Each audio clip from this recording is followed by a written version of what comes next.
Meet the secret dealers. Their mission, to buy the treasures in your house. I'm looking for things that are easy to sell, things that look nice and will make me a bomb. I'm not your typical female dealer. I work a lot with the lads, so you could say I'm one of the boys.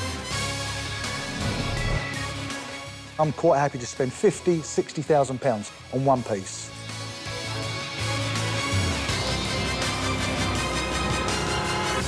Today, the dealers are in for a real treat as the antiques and collectibles are truly stacked to the roof.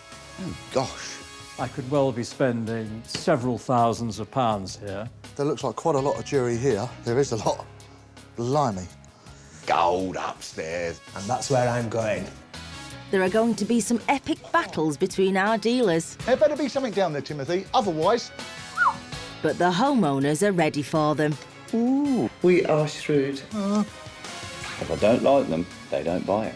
I'm not going to be left out of this. It's a shame, but I don't think any of you are going to buy it.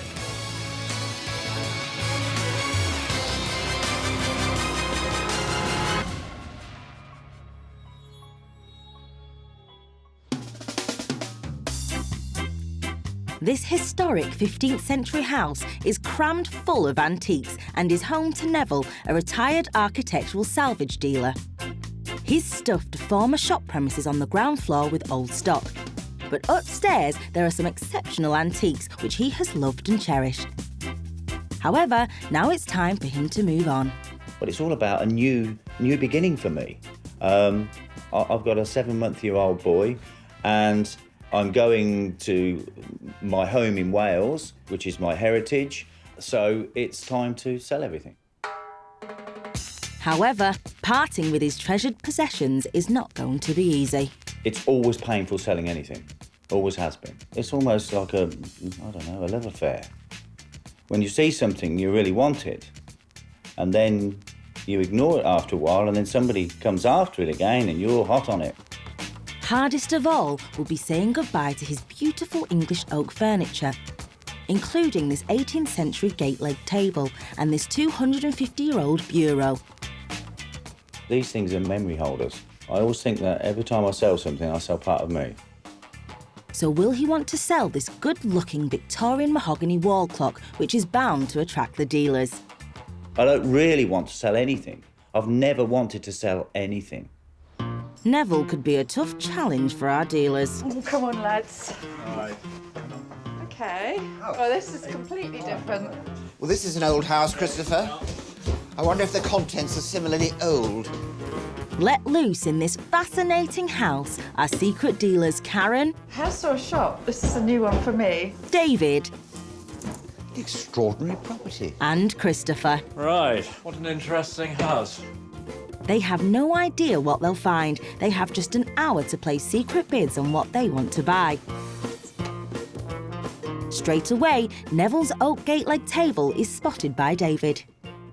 What we've got here is quite a pleasing, good colour, old 18th century oak gate-leg table. Probably dates around about 1740. It's really quite a nice table. Brown furniture, everybody says, is off the boil and it's not commercially so desirable as it once was, which is true. But surely there's somebody out there that would love that. I like it, so I'm going to make an offer for it. David's recognised that the condition, age and look of this table make it a bit special.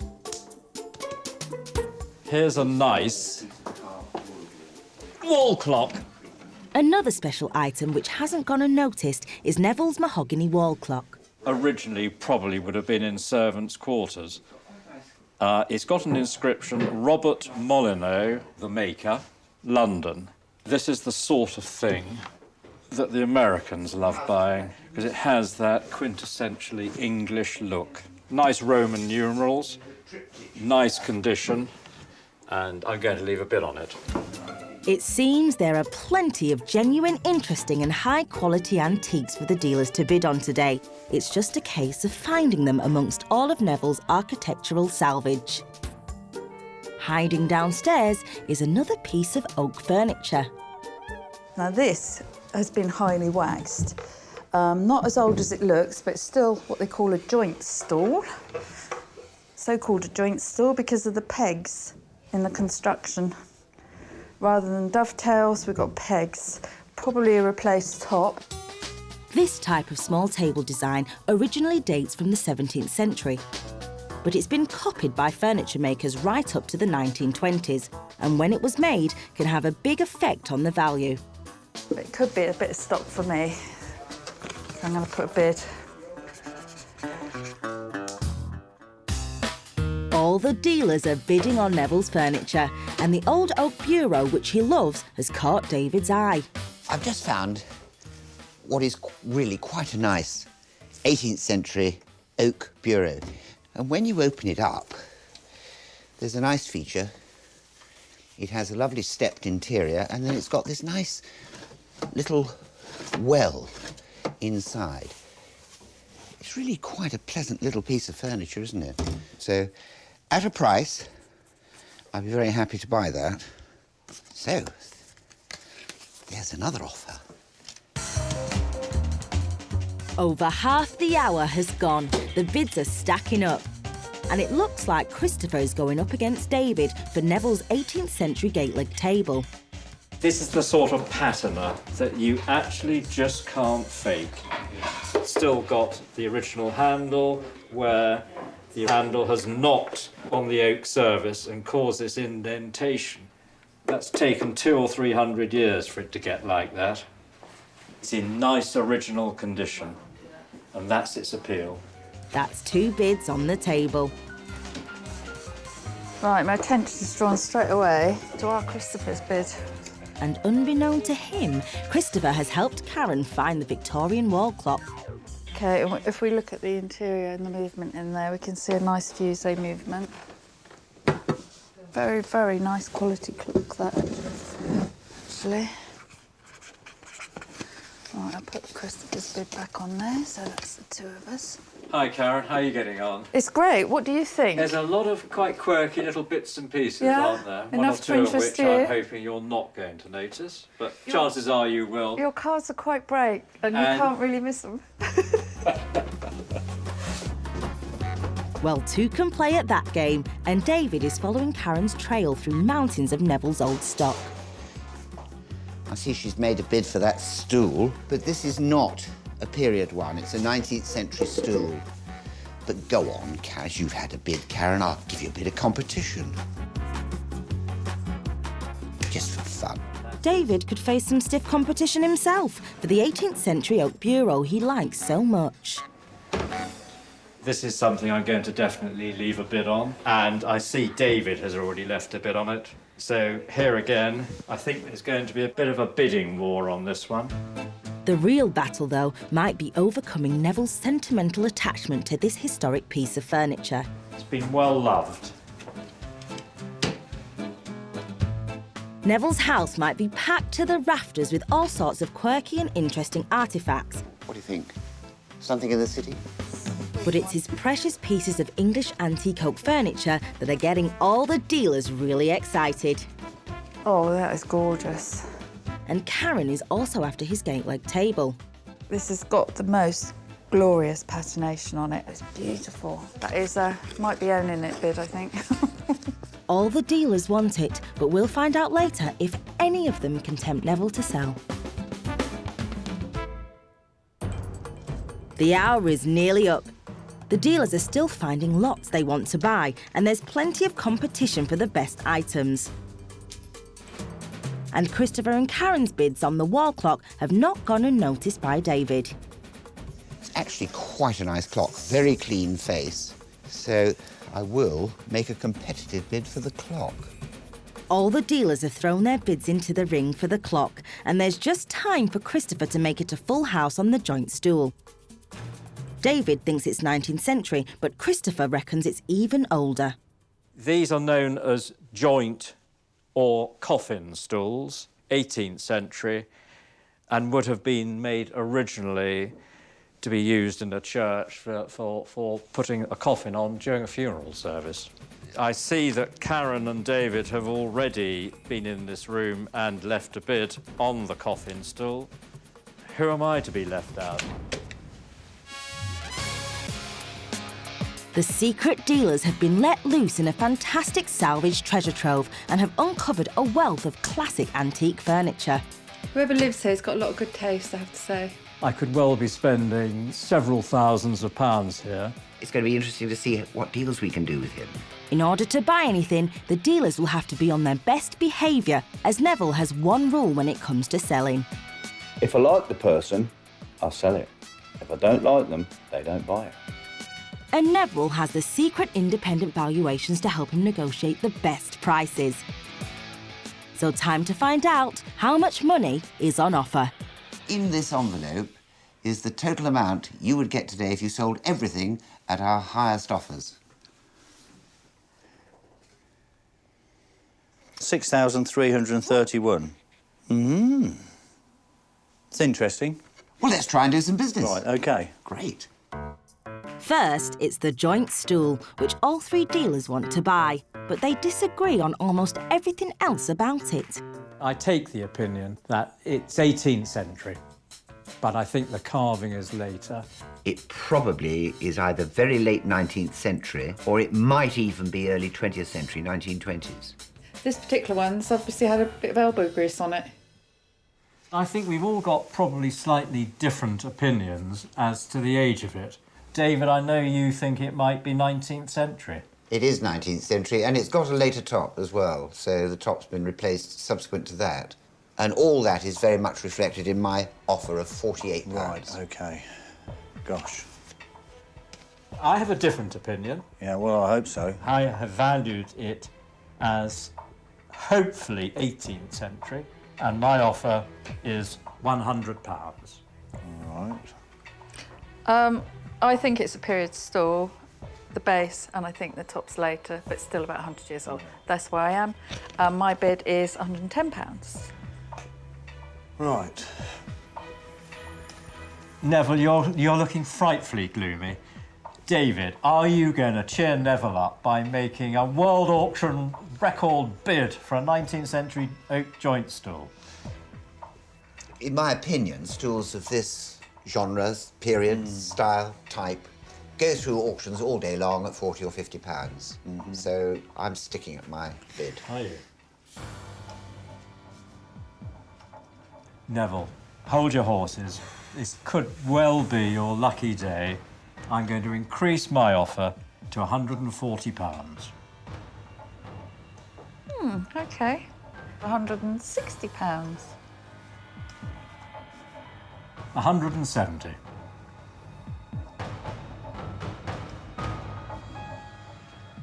£180, Neville. If either of you buy this stool at this money, I'd like to see what happens to it eventually, how much you're both going to lose. I wonder what the independent valuer thinks. Do you want of some it. reassurance, Neville? Right. Not that I think this will make a lot of difference. No. Both Karen and Christopher have bid more than the top valuation. But will that be enough to persuade Neville to sell? I'm going to bid 185, and that will be my final bid. Got He's to not be. going to buy it, is he? So 190, Neville. Have we 200 got a and deal? it's yours. No, 190. Come on. Don't lose it for a tenner. Well, you've got to go home buying something, so it's yours. Cheers. Thank you very much. I was quite shocked at the other bids. David's bid, I was expecting something around those lines. Saved by the bell. How much was David's bid? 40-something? Well, I think there's a bit of face saving going on there, don't you? Next, the gate leg table got bids from all the dealers. I like tables, yes. I like stools and tables and doors. Well, I stopped buying gate legs, but I have to say, this is an exceptional one. I'll be hoping to go home with that. We'll see what happens when it comes to the bidding war. This gate leg table that we're bidding on now is an absolute beauty. How long have you had it? 30 years or so. Well, I'm interested. You waxed very lyrically about this table. Doesn't grab you then? Not as much as it appears to grab you. And this may be reflected in what I've offered. Shall I open the bidding? Yeah, well, we can get rid of you then. £190. There we are. How are we straight on? This is a little bit more of a loving bid, 370. Well, I've bid 420. We're close. Right. Yes. I won't pursue it any further. Right, so am I going to up my bid beyond I don't know, 420? Karen. That's Are the you? question. I will buy a tenner, 430. I'm actually going to offer you £450, but that will be my final bid. Neville, I'm out. Right. Yeah, right. Christopher has stormed over the independent valuation, but will it be enough for romantic Neville? The more I look at that table, I'm still in love with it, I think. Oh, Christopher's knockout offer has made this a tough choice for Neville. OK. OK, good. I'll go to the pub, spend some of the money, grieve for a little while, and then it's gone. That was a really strong bid. You might have second thoughts about that. They go through the sale rooms for a lot less money. I think I'll be able to sell that quite easily. Now, it's a head-to-head between two furniture experts. High-bidding Christopher and cautious David for the Oak Bureau. If I buy it at the money, it's OK. But I wouldn't pay any more for it. I think I'm going to have a really good go at that. It'd take a lot of money to buy that off me. Bureaus have taken a big hit over the last few years. I've heard they were coming back, though, because of all these little tablets. I haven't heard that yet, I must admit. Well, you have now. It's a nice bureau. We heard it here Yeah, first. we heard it here, yeah. Look, I don't know what David's bid is, but I'm pretty confident that mine is what we would call in the trade a killer bid, £500. Right, OK. That is a killer, yeah. That's a bid to buy it, because I find these kind of bureaus very hard to sell. So that's reflected in my bid of £300. £500, I'm not going to pursue that. I'm not going to chase it, so I'm out. Right, OK. We'll have a look at the independent valuer. Wow. Wow, indeed. Christopher has blown David and the independent valuation away. But will Neville sell at any price? If I'd have just got it yesterday and hadn't got it filled with my things, I've got to buy another piece of furniture store. Well, fair enough. I'm definitely going to keep the bureau. Well, I respect that decision, but thanks for the opportunity to make an offer on it. This is Christopher's lucky day, in my opinion. I think he would have lost at least £100. At least. In a way, I'm quite happy not to be going home with it. Christopher was happy to buy another piece of Neville's furniture, a second gate-leg table for £400. Karen bought an 18th century oak dwarf court cupboard for £370 and spent £155 on an Edwardian mahogany tray. And David didn't go home empty-handed. He booked the furniture trend of the day and snapped up a silver salver. You're going to shake my hand, aren't you? Yes, I am. Go on, then. I thought you would. Thank you. Paying £260 for it. All three dealers fell for the mahogany wall clock, but can Neville be persuaded to part with it? Beautiful wall clock, and I think we're all going to be on that. I'm hoping to go home with it because I've got a client already lined up for it. I wouldn't mind buying it if I got it at my price. Tell me about it. How did that come into your life? I bought it off a police inspector years ago. But when I bought the clock, he wasn't an inspector, and he was on his uppers a bit. And you're going to have to offer me a lot because he keeps knocking on my door to want to buy it back. Do we want to offer him a lot? No, I don't know. It's a nice clock, and we all like it. We all like it. Well, let's get going then. Get going. Who's going to go first? I'll go first, and hoping that the clock works, Of course it does. I am bidding £200. Well, that's interesting, because my offer is £210. It looks like the lady's going to win How did you know that? because I just can sense it. Neville, £310. Well, there you are. That's a good start. Well, on the basis that Karen's always a good judge of a watch, I'll bid £320. I'm not going to be left out of this. I'm going to raise my bid just a fraction. 330. No. You're tempted to take it, though, nevertheless, aren't you? No, absolutely not. Has David fallen out of favour with Neville, and can any of the dealers tempt him to sell? I'm coming in again. Once the game starts, the money means nothing. The secret dealers have been pushed hard to spend money in Neville's eclectic salvage emporium of a home. They all want to buy his mahogany wall clock, but are having to fight. I'm coming in again. 340. Let's cut the nonsense and get down to the bidding. Now that's a tempting offer. But my offer of 380 is actually more tempting. Well, at £380, I'm out. You're out. Just remember who was, what, probably 50% ahead at the very beginning of this. It's who. 390, Neville. 390. I'm pretty confident that we're already well over independent valuation. Ooh. Canny Christopher is right, but Neville is playing games with our dealers.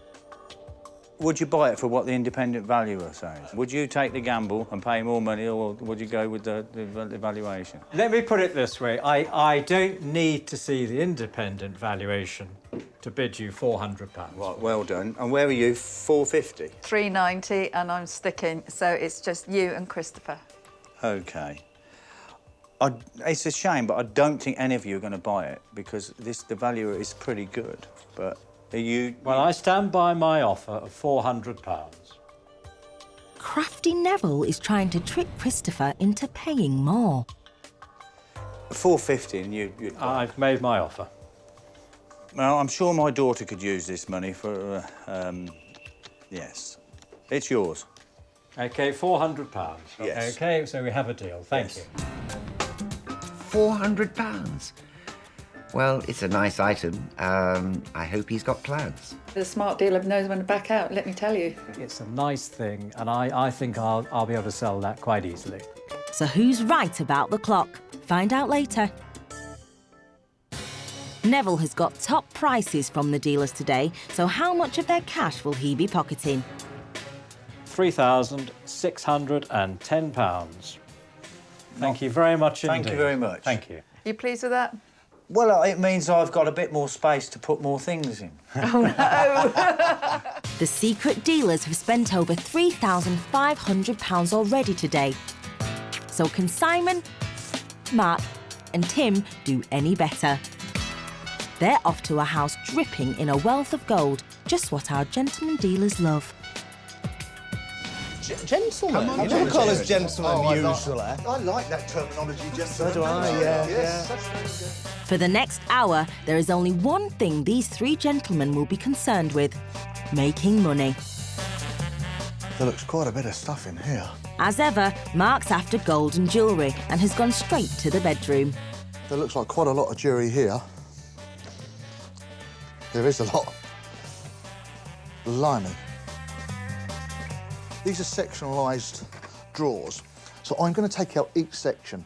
Then I'm going to look through, find what's gold, what isn't gold, what's maybe silver, and what carats. So I'm sectionalising, putting together the 9, then I'll put together maybe the 14, 18, 15, 22.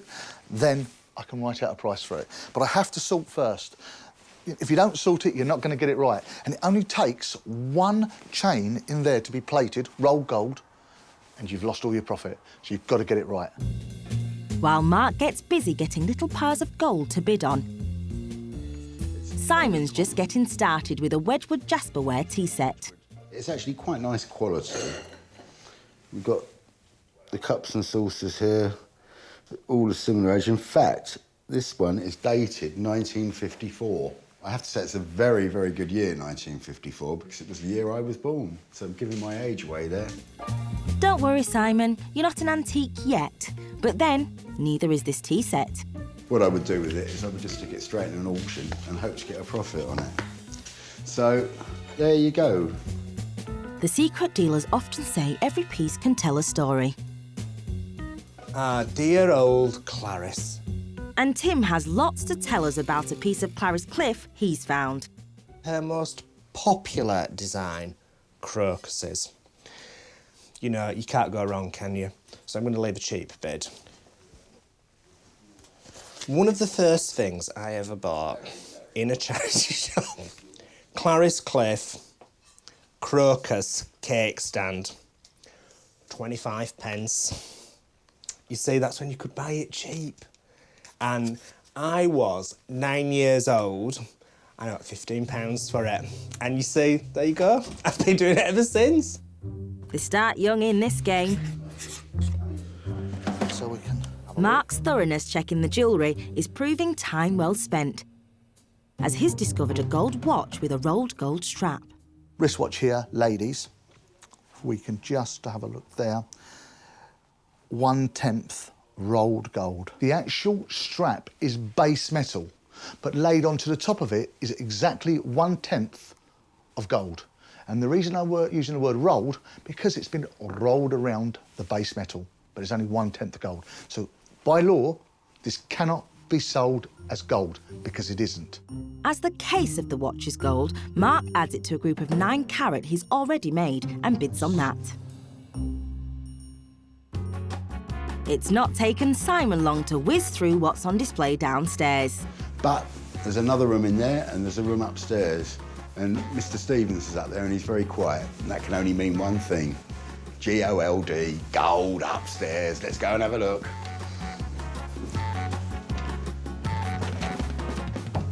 Hello. Hello, Simon. Can I come in and play? No, Tough. What you found, Marky? it's all gold, All scrap? all scrap. Right. I'm going to have to come and join you in the Right, okay, no, recycling business. Shall I start up that end where you've already done?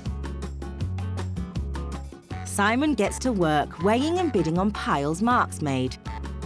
So, Mark has actually sorted this out quite nicely, and again, I'm not going to bother going through it all. This little pile of 9 carat gold, the only thing that won't be gold, obviously, is the movement inside this wristwatch. But he's not spotted the strap on the gold wristwatch is plated. That could prove a costly mistake. Downstairs, Tim's noticed he's not seen Mark or Simon for a while.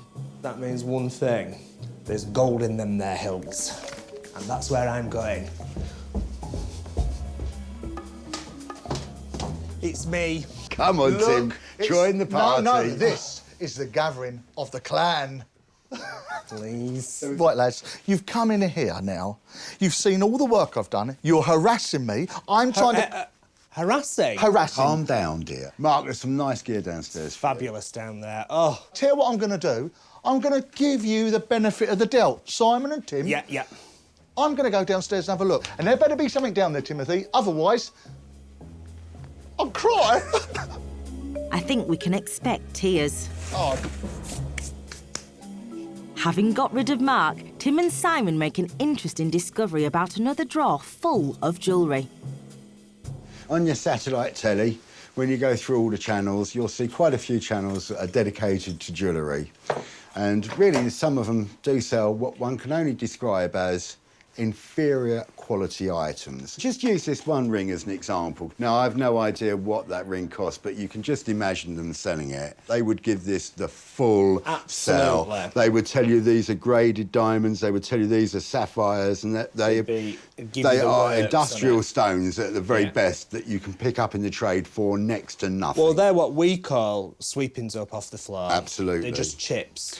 And I don't normally tell you what I'm bidding, but I will tell you what I'm going to bid for this. Because there's 4.7 grams of gold after the weightage, 45 quid, right? I mean, we don't normally let each other know what we're bidding, but I can guarantee you that the homeowner has paid a lot more than that You can go to a Sunday antique fair, a little flea market, and you can buy yourself a cracking little Victorian, Edwardian diamond ring with proper stones in it for a fraction of what this would have cost. Because number one, it will be better quality. Number two, it's much more likely within a few years to get your money back on it or make a profit. We'll find out later what the dealers are really prepared to pay for it and how much it costs the homeowner. Having bid on the ring and a mound of TV-bought gold assembled by Tim... And Mark can come along and do that when he's finished downstairs. Simon decides it's time to move on. I've got about 10 minutes left to see if I can leave a few more bids. Downstairs, Mark is desperate to find something he can bid on. If I don't put any big cards down, I'm not going to earn any money today. So I've got to try and do something. And it's a guessing game for him on the 1950s Wedgwood Jasperware. And I truthfully have not got any idea what that is worth. No idea at all. The only way I can find out is to buy it and then try and sell it. Simple as that. I'll place a bid for that one. Fair. When it comes to modern ceramics, Simon's learned all his lessons and he's spotted the Clariscliffe plate Tim has already bid on. Now, it is quite well known that I do like a bit of Claris. Right, that's going on there. In the meantime, Mark's made a dash back to the bedroom in time to make it a hat-trick of bids on the mound of gold bought from a TV shopping channel and unearthed by Tim and Simon. Every piece, sorry to say, will end up in the recycling pot. And the final bid of the day goes to Tim, who makes it a full house on the Wedgwood Jasperware.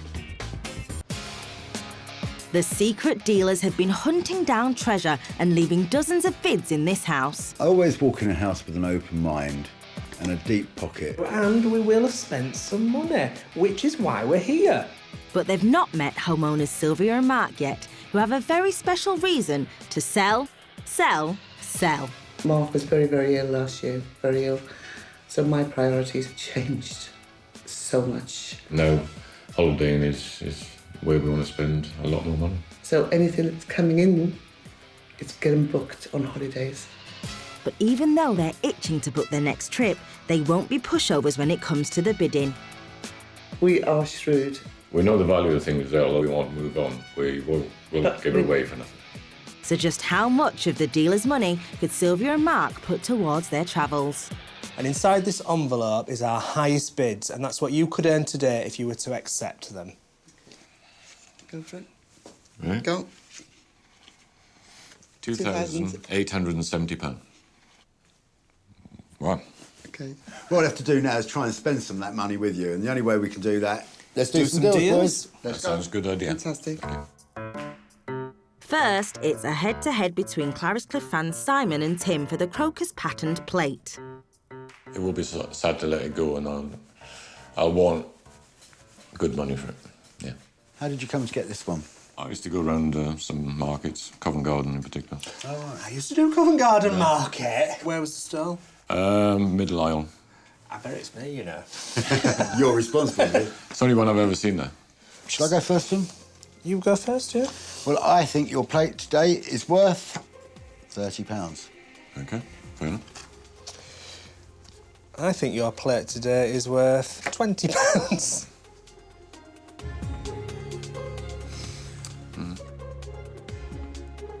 Would you be interested in going any further?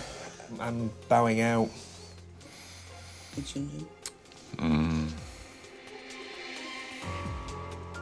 What does our independent valuer think your plate's worth today, Mark?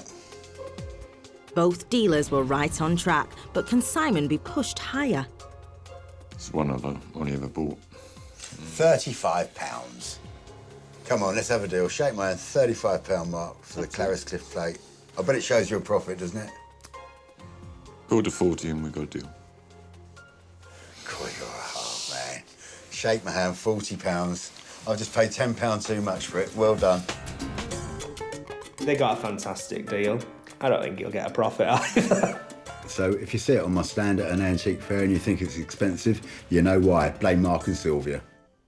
There are piles of gold up for grabs. And first, it's the collection, which includes the gold-plated watch strap. I've got a little feeling that somebody might be coming a cropper on this one. Well, I always like to buy a bit of gold because there's a bit of profit in that, if you get it right. How did you come by these items? Collected them over the years, but I just don't need them anymore. So there's I no don't wear them. sentimental attachment? No, not with them at all. So without any further ado, I think we should see where the money is. Shall I go? You go first, Mark. OK, and my offer for your group of gold is £260. Well, my offer, £315. And my offer is £275. Too close. I'm in front. Should we? Yeah, do you know there's a watch in here with a plated strap on it? You No, don't, do you? I didn't. I knew there was something wrong there. Well, I because did the wastage of the movement, but I just assumed the watch was No, there. the strap's plated. Oh, well, I'm a man of my word. I'm not going to go backwards. There was a strap in there which actually says 1/10 rolled gold. Okay. But the head is gold. Yes. If you don't check that strap, you are going to make that mistake. Well, I may have made a mistake, but being a man of very high Principles. principles, I am perfectly willing to pay you £315. Does anyone else want to step up? I can't buy gold, which is plate, so I'm sorry, I've got to rule myself out. It's as simple as There's that. only one little bit of it that's But plate. that comes to enough money, Simon. I bet that weighs 7 or 8 grams, easy. Dear me. It's in your favour, Sylvia. What did our independents say, just out of interest? Oh dear, Simon could be in trouble with that bid. Surely Mike and Sylvia will accept such a high offer. 252, actually. Well, look, £315. I'm more than happy to pay you that for it if you're happy to accept it.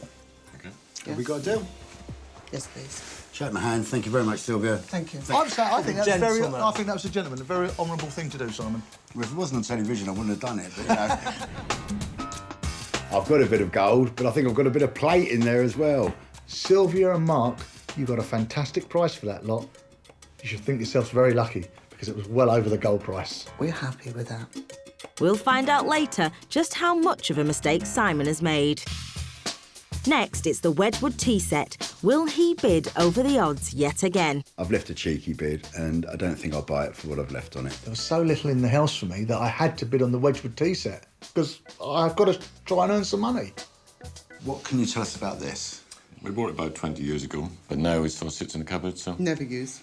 So should we see where the money is, Yes, boys? yeah. Yeah. Well, I'll go first if you like. My bid for your Wedgwood is £50. My bid for your Wedgwood is £65. And my bid for your Wedgwood, and I know nothing about it, is £90. All right, can you remember what you paid for it Yes. those years ago? £95. 95. 95. So it's not done that bad, has it, really? No, no. Do you want to go up any more, Simon? Well, I've got to say, Mark, I think in today's market, that's about it. So I'm going to rule myself out of this one.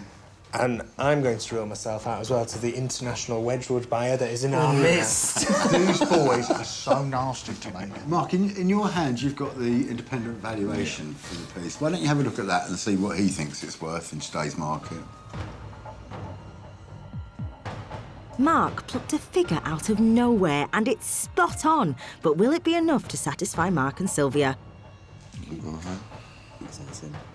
Well, Will you go any further? no, you've got £90 on the table. Sylvia and Mark, would you like to take my offer?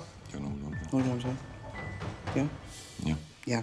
We'll hold on to it. You keep it? Sure? Yes. Sorry, Yes. I tried. Thank you very much indeed. Thank you. Thank you. Thank you.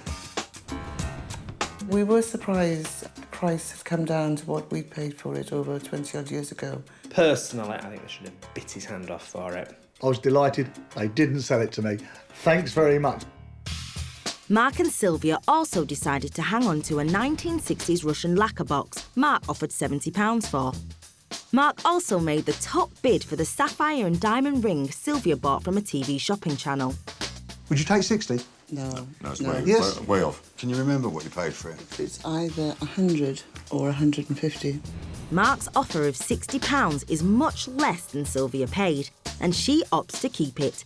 But they did sell lots more gold, one collection to Mark for £500 and another to Simon for £694. So what will Sylvia and Mark do when it comes to the mound of TV gold Tim assembled and all three dealers bid on? I'd say 50% of the jewellery probably have been bought off the television.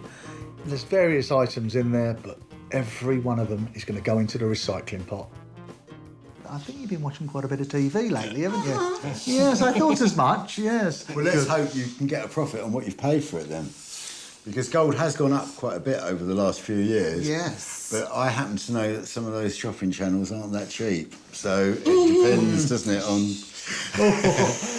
I really think we're at that time we should start to reveal what we'd like to pay for those items. I That'd be think great. so. Shall I go first, Go on James? then, Simon, you I go. have bid you £710. I have bid you £725. And I bid you £765. We're quite close, aren't we? Very close. I've offered 765. Would any of you gentlemen like to go up? Well, are we tempting you, Sylvia, Mark? Shall we have a look? Mark's bid is near the top end of the independent valuation, but our homeowners don't have to tell him that. Do you want to share that with us? Or? No. No? Well, I think we're all very, very close. Very close. But, you know, Yes. just to show you that I'm a good buyer, Yes. I'll say 770. 775.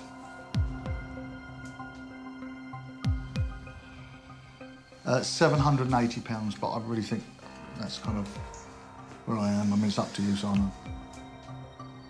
I think that's all the money. I'm sorry, I'm going to have to say I've reached my limit there. I'm out. Tim?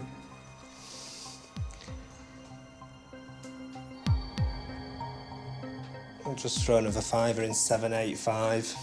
Oh, that's enough for me. I can't go no more.